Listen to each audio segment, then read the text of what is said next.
السلام عليكم ورحمة الله وبركاته وأتم الحج والعمرة لله وقال ولله على الناس حج البيت من استطاع إليه السبيل প্রথিত যশা আলেমী দ্বীন অসংখ্য আলেমের উস্তাদে আমাদের ডক্টর মুফতি শামসুল আরিফিন হাফিজাহুল্লাহ আজকের এই মহৎ আয়োজনের অন্যতম রাহবার বলবো আমি, দীর্ঘ অভিজ্ঞতা সম্পন্ন আমার অত্যন্ত কাছের আমার প্রিয় ভাই, এদেশের মিডিয়া অঙ্গনের এক উজ্জ্বল তারকা, প্রথিত যশা আলেমী দ্বীন মাওলানা এইচ.এম. বরকতুল্লাহ হাফিজাহুল্লাহ। সম্মানিত উপস্থিতি, ইসলামের পাঁচটি স্তম্ভ বুনিয়াল ইসলাম আলা খামসিন, এর মধ্যে অন্যতম একটি স্তম্ভ হচ্ছে হজ। এটা হচ্ছে ফোর্থ পিলার অফ ইসলাম। আমরা পাঁচটা পিলারের প্রথম পিলার আমরা জানি হলো কালিমা, এরপরে হচ্ছে সালাহ নামাজ, এরপরে কি রোজা, এরপরে হজ, এরপরে যাকাত। এটা আমাদের বাংলার সিলসিলা। বাংলায় আমরা পড়েছি কালেমা, নামাজ, রোজা, হজ, যাকাত। কিন্তু ইসলামের হাদিসের ধারাবাহিকতায় যাকাতটা হচ্ছে মিডল পিলার অফ ইসলাম। যাকাতকে আল্লাহ পাক 3 নম্বর তালিকায় রেখেছেন, যার আগেও দুইটা পরেও দুইটা আছে। একটা বিল্ডিং ধরেন 10টা পিলার নিয়ে একটা বিল্ডিং দাঁড়িয়েছে, তো মাঝের যে কলামগুলো আছে এই কলামগুলোতে ইঞ্জিনিয়াররা কম রড লাগায় না বেশি রড লাগায়?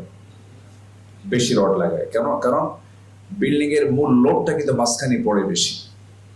কিন্তু আমরা এই 5টা পিলারের যে মিডিল পিলারটা যাকাতকে আমরা নিয়ে গেছি হলো 5 নম্বরে, আর 5 নম্বরকে নিয়ে আসছি হলো 3 নম্বরে। কালেমা, নামাজ, রোজা, হজ, যাকাত। তাহলে আমরা যদি প্ল্যানকে যদি চেঞ্জ করে ফেলি, যা যা হয় এই অবস্থায় হয়ে আছে। যাকাত যেন একটা জরিমানার মতো মনে হয় আমাদের সমাজে। অনেকে জরিমানাই মনে করেন, গভর্নমেন্ট ট্যাক্স নাই, আল্লাহ আমাদের থেকে বড় জরিমানা ধরে।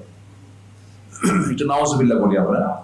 আমরা হজের শুধু গুরুত্বের জন্য একটা হাদিসটাকে আমরা সামনে আনতে চাই, সেটা হলো যেটা আমার অত্যন্ত কাছের ভাই এইচ.এম. বরকতুল্লাহ ভাই তিনি বলেছেন, তার আলোচনা শেষে বলেছেন, যদি কেউ সমর্থ থাকার পরও যদি হজে না যায়, সে যেন ইহুদি নাসারা হয়ে মারা গেল।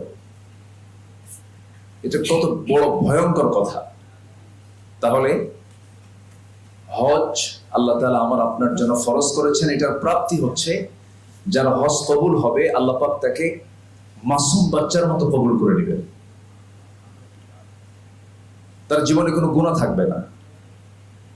আরেকটা আমল করলে তার জীবনে কোনো গুনাহ থাকে না, যদি সে আমলটা, যদি সেই তওবাটা যদি কবুল হয়ে যায়, সেটা হচ্ছে আত-তাইবু মিনাজ যামবি কামান লা যামবা লাহ।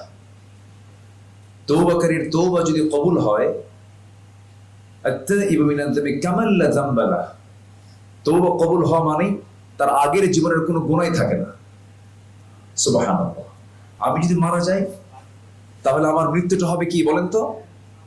ইহুদি নাসারা হয়ে। তাহলে এটার গুরুত্বটা কত বেশি। এজন্য যার উপর হজ ফরজ হয়েছে, ওয়ালিল্লাহি আলান নাস হিজ্জুল বাইতি মান ইসতাতা ইলাইহি সাবিলা, শারীরিক সমর্থ এবং আর্থিক সমর্থ এই দুটোই থাকতে হবে। আবার অনেকে বলেন যে মেয়েকে বিয়ে দিলাম না, আমার কি এখন হজ ফরজ হয়েছে নাকি? এই কথা কি সমাজে প্রচলিত আছে না? আছে। মেয়ে বিয়ে দিবেন কেন? আপনি যদি বিয়ে নাও করেন, আপনার বিয়ে করা হয়নি কিন্তু আপনি সম্পদের কি হয়ে গেছেন? মালিক হয়ে গেছেন আপনি। এটা তো সম্পদের সঙ্গে সম্পর্ক, আপনার শারীরিক সামর্থ্যের সঙ্গে সম্পর্ক। আপনি সম্পদের মালিক হয়ে গেছেন, বাস আপনাকে হজ করতে হবে। নফল সুন্নত না ফরজ মনে করে? ফরজ মনে করে আপনাকে হজ করতে হবে।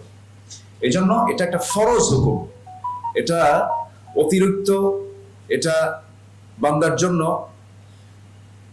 মানে শুধু সওয়াবের কাজ মনে করলে হবে না, এটা একটা ফরজ দায়িত্ব। সওয়াব তো আছে,